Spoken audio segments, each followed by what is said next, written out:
తిరుపతి అటవీ ప్రాంతంలో చిరుతల సంచారం రోజురోజుకు భక్తులు వాహనదారులకు సవాలుగా మారుతుంది. గతంలో తిరుమల కాలిబాటల్లో భక్తులపై దాడులకు దిగిన చిరుతలు తాజాగా తిరుపతి శివారు ప్రాంతాల్లోనూ అలర్జడి సృష్టిస్తున్నాయి. అలిపిరి జూపార్క్ రహదారిలో చిరుత సంచారం పెరిగింది.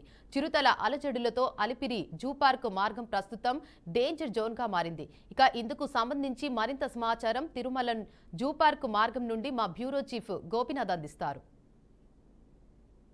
రోజుల నుంచి కూడా చిరుతలు తిరుగుతున్నాయి. ఇప్పుడే ఇది ఆందోళన కలిగించే అంశంగా మనం చెప్పుకోవచ్చు. అంటే ఎందుకంటే ఎక్కువగా హాస్పిటల్స్ ఉంటాయి, అదేవిధంగానే యాత్రికులు రాకపోకలు జరుగుతూ ఉంటాయి. తిరుమలకి ఇతర ప్రాంతాల నుంచి భక్తులు వాహనాల గుండా వెళ్తూ ఉంటారు. అయితే గత 4 రోజుల క్రితం కూడా అంటే మార్గ మధ్యంలో చిరుతలు రోడ్డుపైకి రావడం జరిగింది. అయితే అదే ప్రాంతంలో మనం ప్రస్తుతానికి ఉన్నాం. ఒకసారి మనం చూస్తున్నట్టు ఇదే మొత్తం తిరుమలకి సంబంధించి, అదే కాకుండా అలిపిరి చుట్టుపక్కల మొత్తం కూడా ఎక్కువగా శేషాచలం అటవీ ప్రాంతంగా మనం చెప్పుకోవచ్చు. ఎక్కువగా మనం చూడవచ్చు దట్టమైన అటవీ ప్రాంతం. ఇక్కడే చిరుతలు గత 5 రోజుల నుంచి కూడా ఎక్కువగా వస్తున్నాయి. గత 5 రోజుల క్రితం కూడా ఈ ప్రాంతంలో చిరుతలు ఎక్కువగా వచ్చిన నేపథ్యంలో నేరుగా రోడ్డుపైకి వచ్చి ఒక వాహనదారుని పైన కూడా దాడి చేసే ప్రయత్నం చేయడం జరిగింది. నిన్న కూడా మరో వాహనం పైన కూడా దాడి చేసే ప్రయత్నం చేసిన నేపథ్యంలో త్రుటిలో ఆ యువకుడు కూడా తప్పించుకొని కూడా వెళ్ళడం జరిగింది. మొత్తం దట్టమైన అటవీ ప్రాంతం. ఇక్కడ ఎక్కువగా జింకలు, అదేవిధంగానే ఇతర జంతువులన్నీ కూడా తిరుగుతూ ఉంటాయి. ఈ దగ్గరలోనే ఒకసారి మనం చూస్తున్నట్లయితే కనుక ఇక్కడ అటవీ ప్రాంతంలోనే చిరుతలకు సంబంధించి ఆనవాళ్ళు కూడా ఫారెస్ట్ అధికారులు సేకరించడం జరిగింది. ఒకసారి మనం చూపించే ప్రయత్నం చేద్దాం. అది ఒక అడుగు మనం చూడొచ్చు. చిరుతలకు సంబంధించినటువంటి అడుగుగానే ఇక్కడ ఫారెస్ట్ అధికారులు కూడా ఇవాళ ఉదయం నిన్న మొన్న కూడా వచ్చి కూడా గుర్తించడం జరిగింది. ఇదంతా కూడా చిరుతలకు సంబంధించిన అడుగులు. ఇవన్నీ కూడా చాలా జాగ్రత్తలు. అంటే పగటిపూట మాత్రమే ఇక్కడ స్థానికులు ఈ ప్రాంతంలో వస్తూ ఉన్నారు. రాత్రి సాయంత్రం 6 గంటల తర్వాత ఇక్కడికి ఎవరు కూడా రాలేనటువంటి పరిస్థితి. అయితే ఈ అటవీ ప్రాంతంలో అసలు వాస్తవ పరిస్థితి ఏంటి, ఎట్లా చిరుతలు వస్తున్నాయి, ఎందుకు వస్తున్నాయనే దానిపైన కూడా మనం ఇక్కడికి ఒకసారి గ్రౌండ్ లెవెల్లో చూడడానికి కూడా ఇక్కడికి రావడం జరిగింది.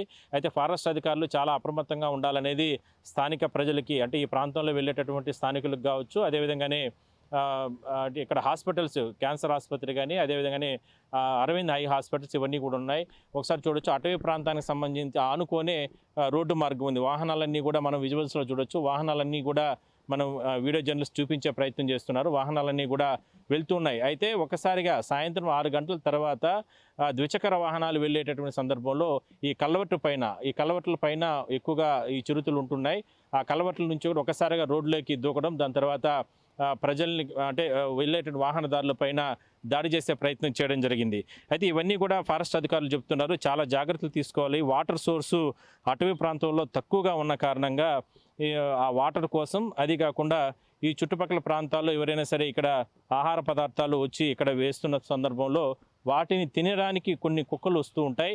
అందువల్ల ఆ కుక్కల కోసం కూడా వస్తున్నాయి అంటూ కూడా ఫారెస్ట్ అధికారులు గుర్తించడం జరిగింది. సో సాయంత్రం వరకు 3 నుంచి 4 గంటల లోపల మాత్రమే అక్కడ యాత్రికులను పంపిస్తున్నారు. దాని తర్వాత ఆపివేయడం జరిగింది. ఇట్లా తిరుమలకి ప్రతిరోజు కూడా 1,00,000 మంది యాత్రికులు వస్తూ ఉంటారు. మరి ఆ సందర్భంగా భక్తులపైన కూడా గతంలో దాడులు చేయడం జరిగింది. ఆ చిరుతలే ఇవాళ ఎక్కువ అయిపోయి, ఆ సంతతి ఎక్కువగా అయిపోయి ఇక్కడ జూ పార్క్, అంటే అలిపిరి టు జూ పార్క్ వేసినటువంటి రోడ్డులో ఎక్కువగా ఈ చిరుతలు రోడ్లపైకి వస్తున్నాయి. ఇదే కల్వర్ట్ పైన గత 5 రోజుల క్రితం చిరుత ఒకసారిగా రోడ్డుపైకి వచ్చి ఒక యువకుడిని, ద్విచక్ర వాహనం పైన వెళ్తున్నటువంటి ఒక యువకుడిని దాడి చేసే ప్రయత్నం చేయడం జరిగింది. అదే సందర్భంలో చాలా జాగ్రత్తలు తీసుకుని ఆ యువకుడు వెంటనే అక్కడి నుంచి కూడా వెళ్ళిపోవడం జరిగింది. వెనకాన వస్తున్నటువంటి కారులో అంటే ఉన్నటువంటి కారుకు ఉన్నటువంటి కెమెరాలు ఆ దృశ్యాలను కూడా చిత్రీకరించడం జరిగింది. అదే సందర్భంలోనే ఫారెస్ట్ అధికారులకు ఆ సీసీటీవీ ఫుటేజ్ల ఆధారంగా చేసుకుని వాళ్ళు ఇక్కడ గత 2-3 రోజుల నుంచి కూడా ఇక్కడికి అదనపు సిబ్బందిని ఏర్పాటు చేసుకుని మనం చూడొచ్చు. ఈ కల్వర్ట్ కిందనే విపరీతంగా చెత్త పేరుకుపోవడం, ఆహార పదార్థాలు, ఈ చుట్టుపక్కల ప్రాంతాల్లో ఉన్నటువంటి హాస్పిటల్కి వచ్చే పేషెంట్లు వాళ్ళందరూ కూడా ఇక్కడ ఆహార పదార్థాలను కూడా పడేస్తూ ఉంటారు.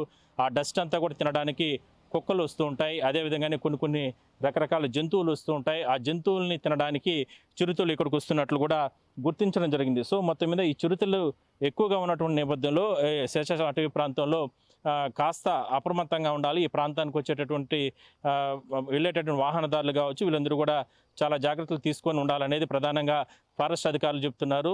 మొత్తం మీద ఇది ఒక డేంజర్ స్పాట్గానే మనం చెప్పొచ్చు.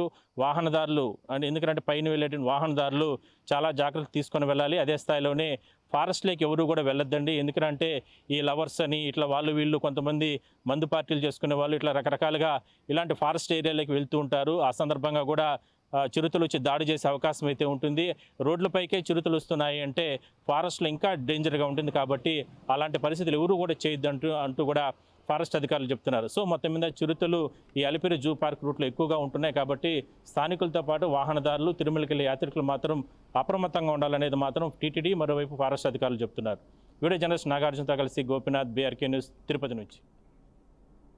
ఉత్తరాఖండ్ మానసాదేవి ఆలయంలో తొక్కిసలాట మర్చిపోకముందే దేశంలో మరో ఆలయంలో తొక్కిసలాట చోటు చేసుకుంది. ఈ ప్రమాదంలో 2 మరణించగా మరికొందరికి గాయాలయ్యాయి. యూపీలోని బారాబంకీలోని ఓ ఆలయంలో విద్యుత్ తీగ తెగపడింది. ఆలయంలోకి కొన్ని కోతులు ప్రవేశించగా అందులో ఓ కోతి విద్యుత్ తీగను పట్టుకొని లాగడంతో అది తెగిపడినట్లు స్థానికులు చెప్పారు. దీంతో భక్తులంతా ఒక్కసారిగా ఆందోళన చెంది పరుగులు తీశారు. ఈ క్రమంలో తొక్కిసలాట చోటు చేసుకోవడంతో అక్కడికక్కడే 2 మృతి చెందగా 40 మంది గాయపడ్డారు. గాయపడిన వారిని ఆసుపత్రికి తరలించి చికిత్స అందిస్తున్నారు. శ్రావణ సోమవారం కావడంతో భక్తులు ఆలయానికి అధిక సంఖ్యలో వచ్చినట్లు అధికారులు తెలిపారు.